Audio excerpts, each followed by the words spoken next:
प्यारे बच्चों, मैं आसिफ अंसारी आप सभी लोगों का आपके अपने YouTube channel study as per बहुत बहुत स्वागत करता हूं।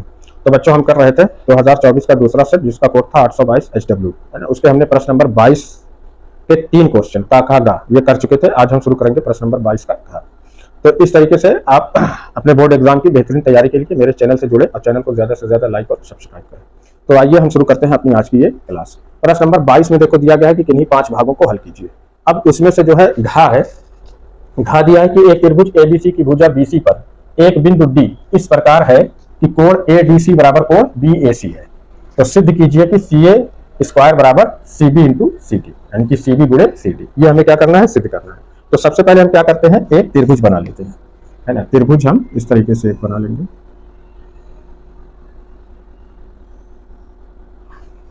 ठीक है, कि हमारा त्रिभुज है ए बी सी। ये ए है, बी है और ये हमारा क्या है, ए डी। ठीक, तो इसमें देखो सबसे पहले क्या करना है, हमें दिया है, क्या दिया गया है ये हम लिख लेते हैं। दिया है कि एंगल ए बी सी, है ना, ये वाला, ठीक है, ये बराबर है कोण बी ए सी, किसके, इस वाले कोण। ठीक, और हमें सिद्ध करना है।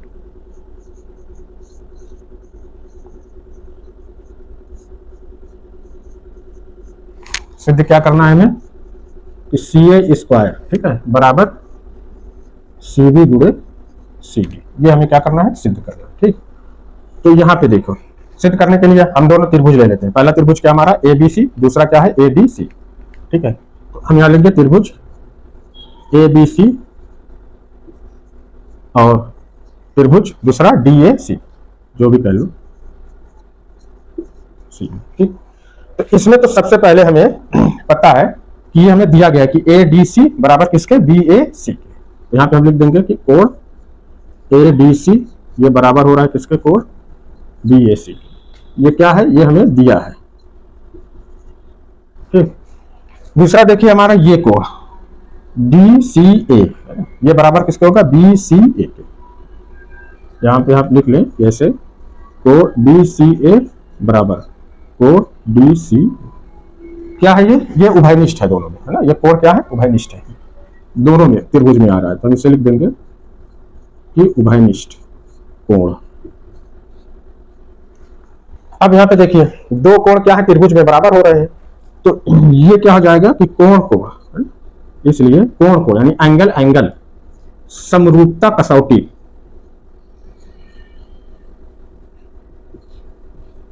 कसौटी द्वारा क्या हो जाएगा, ये दोनों एंगल हमारे, ये दोनों त्रिभुज जो है वो क्या हो जाएंगे, समरूप हो जाएंगे। यानी कि ये हो जाएगा हमारा त्रिभुज ए बी सी, ये समरूप होगा त्रिभुज डी ए सी के। ठीक है, तो त्रिभुज क्या हो गया, समरूप। तो समरूप त्रिभुज की संगत भुजाएं क्या होती है बेटा, अनुपातिक होती है। तो यहाँ पे लिखेंगे आप, चूंकि समरूप त्रिभुज की संगत भुजाएं अनुपातिक होती है, ये हम जानते हैं, है ना।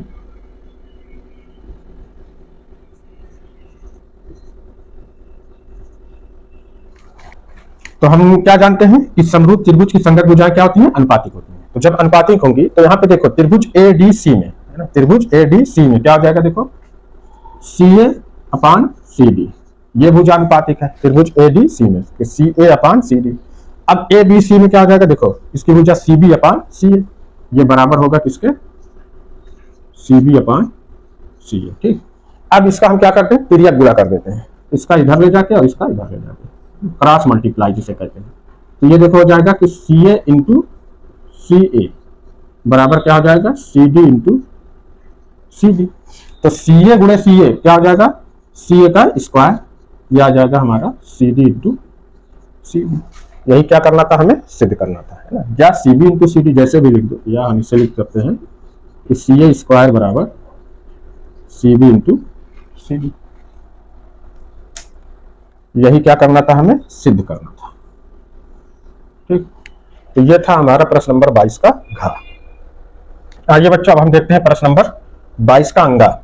इसमें है कि निम्नलिखित बारंबारता सारणी का माध्य ज्ञात कीजिए। एक चीज, अगर आपके पास राजीव प्रकाशन का साल होगा तो उसमें जो है दिया गया है कि निम्नलिखित बारंबारता सारणी का माध्य ज्ञात कीजिए, तो वहां पे माध्य नहीं निकालना है बल्कि क्या निकालना है, माध्यक निकालना है ना। माध्य आप निकालेंगे तो उसमें जो आंसर है उससे आप मैच नहीं कर पाएंगे, आंसर मैच नहीं होता, गलत हो जाता है, तो माध्यक निकालना है, तो हम यहाँ पर माध्यक निकालेंगे। तो देखिए अब ये हमारे पास वर्ग अंतराल है 15 से 20 जिसकी बारंबारता है 14, 20 से 25 की बारंबारता है 56, 25 से 30 की है 60 और 30 से 35 की है 86, 35 से 40 की कितनी है 74 और 40 से 45 की है 62, 45 से 50 की है 48। अब इसमें हम एक स्टेप है ना, इसी को मैं आगे बढ़ा देता हूँ, यही सारणी अभी आपको बनानी पड़ेगी क्वेश्चन के बाद, तो इसको मैं आगे थोड़ा सा बढ़ा देता हूँ। यहाँ पे हम निकाल लेते हैं संचयी बारंबारता। क्या निकालेंगे बेटा, संचयी बारंबारता। तो यहाँ पे आप लिख लो कि संचयी बारंबारता। अब देखो संचयी बारंबारता हम कैसे निकालेंगे, तो सबसे पहली बारंबारता क्या है हमारे पास 14, इसको हम लिख लेते हैं 14। अब इस 14 में हम 56 क्या करेंगे, जोड़ देंगे, तो देखो 6 4 10 के कितना हो जाएगा 0 है ना, आता है 5 1 6 1 7 यानी कितना हो जाएगा 70। अब 70 में 60 जोड़ो, यहाँ क्या है देखो 0 और 7 6 कितना हो जाएगा 13, 130। अब 130 में 86 0 जोड़ दो तो कितना आ गया देखो 6 और 8 3 11 के 1 और 1 1 2 कितना आ जाएगा 216। अब 216 में हम 74 जोड़ेंगे तो देखो 4 और ये 6 6 4 कितना हो जाएगा 10, ये 0 आता है 1 और 7 और 1 8 और 1 हासिल कितना हो गया 9 और कितना आ जाएगा 290। 290 में 62 जोड़ो तो देखो यहाँ पे 0, यहाँ पे इकाई अंक 2, तो 0 में 2 जोड़ेंगे कितना आ जाएगा 2 और 9 और 6 है ना, ये 9 है और ये 6, 9 6 कितना हो जाएगा 15, 15 के कितना आ जाएगा 5, ठीक है, आता है 1 और 2 में 1 3 जोड़ देंगे कितना आ जाएगा 352। अब 352 में हम क्या जोड़ेंगे 48, तो 8 2 10 के कितना हो गया 0 आता है और 5 4 9 1 10 के 0 आता है और 3 1 4 यानी कितना जाएगा 400। इस तरीके से हमने क्या निकाल ली संचयी बारंबारता। यही जो 400 है ये हमें मिला है ना n बराबर, तो n इज इक्वल टू कितना है 400, तो हम निकाल लेंगे n बाई 2, तो कितना आ जाएगा बेटा 400 बट्टे 2, यहाँ से हम काट दिया 2 दूना 4 यानी कि n बाई 2 हमारा जो मिलेगा वो कितना जाएगा 200। ठीक, अब ये 200 किसमें आएगा, जिसकी संचयी बारंबारता कितनी है 216, तो इस पूरी सीरीज को हम ले लेते हैं 216 के सामने वाले, इसको हम ये पूरा हम ले लेंगे, ठीक है। ठीक, अब 216 से ऊपर की संचयी बारंबारता कितनी है 30, यही हमारा क्या हो जाएगा ये CF हो गया। ठीक, और 216 के सामने बारंबारता कितनी है 86, ये हमारा हो जाएगा F। ठीक, अब यहाँ पे देखिए इसका माध्यक वर्ग अंतराल कितना है 30 से 35, तो ये हो जाएगा हमारा L1 30 और ये हो गया हमारा L2 है ना, तो L1 को L भी कह सकते हैं। ठीक है, तो ये सारी चीजें हमारी याद है। अब हमें क्या निकालना है, माध्यक निकालना है। हम क्या निकालेंगे माध्यक, तो माध्यक का फार्मूला देखो क्या होता है L plus n by 2 minus CF upon F into H। ठीक है, H कहां से निकालेंगे हम, ये जो 30 और 35 यानी कि L2 माइनस L1 कर देंगे तो हमें क्या मिल जाएगा H कितना आ जाएगा 5 है ना, तो सारी चीज हमें मिल गई है, सबको हम क्या कर देंगे यहाँ पे रख देंगे यानी L2 माइनस L1 इस तरीके से, तो H बराबर हम निकालेंगे L2 माइनस L1, H बराबर हमारा आ जाएगा 35 माइनस 30 यानी कि H इज इक्वल टू हमारे पास 5 मिल जाएगा। तो सारी चीज हमको मिल गई है, उसे हम क्या करेंगे इस समीकरण में पुट अप कर देंगे। L बराबर कितना है 30, यही जो L1 है वही L है, तो L की वैल्यू आ जाएगी हमारी 30 और n बाई 2 कितना आया है देखो 200 प्लस और CF कितना है 130 है ना, यहाँ पे CF ये 130 है। ठीक है, बटे F बराबर कितना है, इसी में F इज इक्वल टू कितना है देखो 86 ये आ जाएगा और इंटू H बराबर कितना आया है 5। सबको रख लिया हमने है ना, जब सबको हमने रख लिया तो अभी से हम क्या कर लेंगे हल कर लेंगे, तो ये देखो आ जाएगा 30 प्लस 200 में से 130 निकालेंगे कितना आ जाएगा 70 बटा कितना है 86 गुणे 5, 70 गुणे 5 तो 30 धन, अब ये हो जाएगा 500 5 7 35 कितना आ गया 350 बटा 86। अब चाहो तो इसे काट करके क्या कर ले हम छोटा कर ले, तो काट दीजिए यहाँ पर देखो ये आ जाएगा 2 एकन्नम 2, ठीक है, एक बच्चा 5 उतारे 15 हो गया, 2 7 14, ठीक है, एक बच्चा फिर 2 25 10, यहाँ काट देंगे 2 चौक 8 और 2 तिहाई 6, तो ये आ जाएगा 30 प्लस 175 बटा 43। ठीक है, अब हम 175 में 43 से भाग दे दे है ना, तो कितनी बार जाएगा 4 चौका 16, देखो 4 तिहाई 12 के 2 हाथ आए 4 चौका 16 1 17, 5 में से 2 निकाला कितना बचा 3, 7 में से यहाँ पॉइंट लगा के 0 बढ़ाया है ना, अभी भाग नहीं जा रहा तो 0 लगा के 0 और बढ़ा देंगे, तो 4 7 28 कितने बार जाएगा 7 बार, तो 7 3 21 के 1 आता है जो 4 7 28 और 2 30 कितना आ गया 301 है ना। तो 2 अंक तक ले लो, अगर एक आप कम करेंगे 6 बार लेके जाएंगे, है ना, तो 4 7 4 6 24, है ना, 6 बार ले जाएंगे, फिर उसमें हम एक अंक जोड़ देंगे। ठीक है, ऐसे देख लीजिए, 6 बार ले जाके देखो तो 4 6 कितना हो जाएगा 24, 6 बार जा रहा तो 6 3 18 के 8 हटा 1 और 6 चौका 24 से 25। अब 10 में से 8 गए 2 बचा, 9 में से 5 गए कितना बचेगा 4।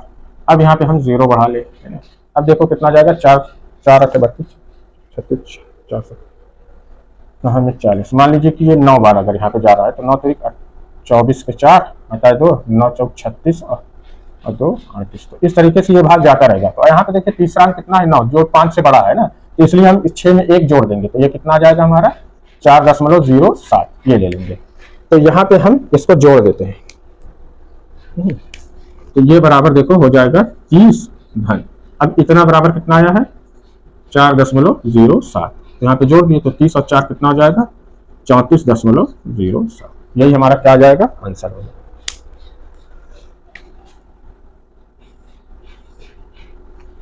ये प्रश्न नंबर 22 का आखिरी सवाल है ना, सिर्फ 5 करना था, इसमें 6 दिया है, तो छठा वाला चा वाला क्या है। इसमें देखो ये प्रायिकता से पूछा गया है कि एक पासे को एक बार फेंका जाता है, निम्नलिखित को प्राप्त करने की प्रायिकता ज्ञात कीजिए। ए है इसमें एक अभाज्य संख्या और दूसरा है कि 2 और 6 के बीच स्थित कोई संख्या। तो चलिए देखिए पासे में अंक कितने होते हैं, पासे में जो अंक होंगे बेटा वो कितने होंगे 6, यानी कौन से देखो 1 2 3 4 5 और 6, ये पासे के अंक होते हैं। अब इसमें हमें देखो निकालना है कि एक अभाज्य संख्या, तो इसमें अभाज्य संख्या कौन होगी, पासे में जो अंक है उसमें अभाज्य संख्या कौन होगी 2 3 और 5, 2 3 और 5, है ना, ये पासे में अभाज्य संख्या, मतलब कुल कितनी संख्या है 3 अभाज्य संख्या है। तो प्रायिकता हमारी क्या होगी, अभाज्य संख्या के निकालने की प्रायिकता क्या होगी, तो ये हमारी जो है ये कुल स्थित है, यानी पासे में जो अंक कितने अच्छे, ये कौन सी स्थित है कुल स्थित, और अभाज्य संख्या जो पासे में कितनी है 3 है, ये कौन सी है अनुकूल स्थित। तो प्रायिकता क्या होती है अनुकूल स्थित बटा कुल स्थित, अनुकूल स्थित कितनी है 3, अकुल स्थित कितनी है 6, तो 3 एकम 3 3 दूना 6, यानी कि प्रायिकता कितनी हो जाएगी 1/2। इसकी अभाज्य संख्या यानी कि पासे में अभाज्य संख्या आने की प्रायिकता कितनी है 1/2। दूसरा देखो कहा है कि 2 और 6 के बीच स्थित कोई संख्या, तो इसे हम निकाल लेते हैं कि 2 और 6 के बीच संख्या कौन होगी, देखिए पासन कुल कितनी संख्या है 1 2 3 4 5 6 संख्या है, तो 2 और 6 के बीच कौन संख्या आ रही है 3 4 और 5, 3 4 और 5 यही आ रही है ना, यानी कि कितनी आ रही है इसकी स्थित 3, यानी अनुकूल स्थिति कितनी हो रही है 3, कुल स्थिति कितनी है 6, तो प्रायिकता इसकी क्या हो जाएगी अनुकूल स्थिति यानी कि 3, अकुल स्थिति कितनी है 6, तो 3 एकम 3 3 दूना 6, यानी कि इसकी भी प्रायिकता कितनी आएगी 1/2। बहुत ही आसान सवाल था ये। तो इस तरीके से हमने आज जो है प्रश्न नंबर 22 का चा वाला कंप्लीट कर लिया, यानी कि आज हमारा जो है प्रश्न नंबर 22 क्या होता है कंप्लीट होता है। अब इसके बाद हमारी जो अगली वीडियो आएगी उसमें प्रश्न नंबर 23 से शुरू करेंगे। तो इस तरीके से आप अपनी तैयारी में बिल्कुल लग जाएं, अनुसार को लेकर के उसको सॉल्व करते रहें और वीडियो को देखें क्वेश्चन किस तरीके से एग्जाम में पूछे गए। इस तरीके से आपकी तैयारी बहुत अच्छी हो जाएगी और एग्जाम में आप बहुत अच्छे नंबर लेकर आएंगे। तो इस तरीके से अगर मेरे पढ़ाने से आपको फायदा हो, मेरी वीडियो अच्छी लगे तो प्लीज लाइक कमेंट और शेयर जरूर करिएगा और चैनल को सब्सक्राइब करना बिल्कुल ना भूलें।